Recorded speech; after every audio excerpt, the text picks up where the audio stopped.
In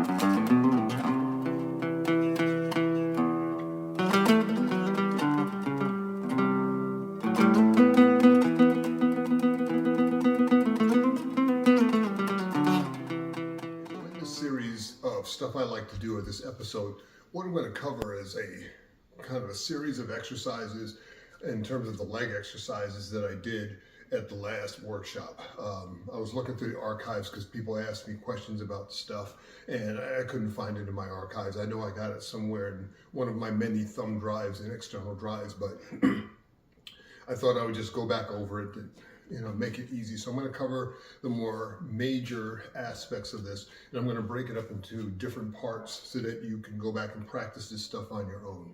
Okay, so in this part, I'm going to call this part one.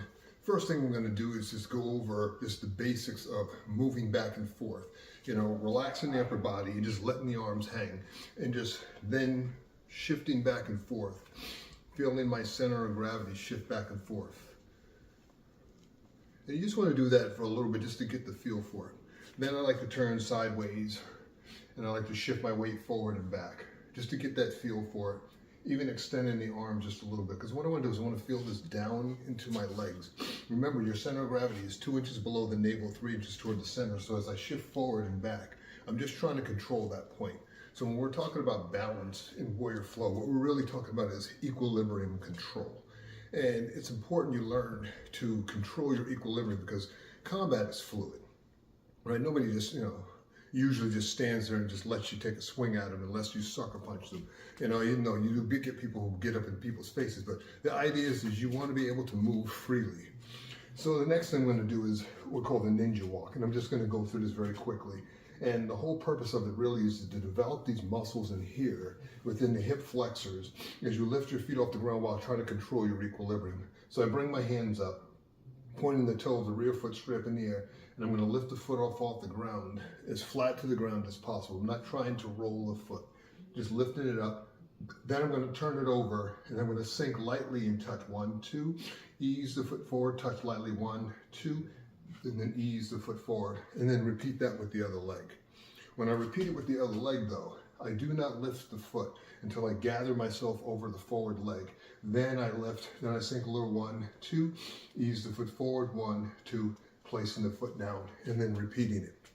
If for some reason you can't sink down because you got bad knees, just lightly touch 1, 2, 1, 2, place the foot on the ground, readjust yourself, and then repeat it. If for whatever reason you can't even do that, then just practice just getting the leg off the ground where your body is controlling itself, where you're not going too far forward and you're not losing control of your body. The next one is the vacuum walk.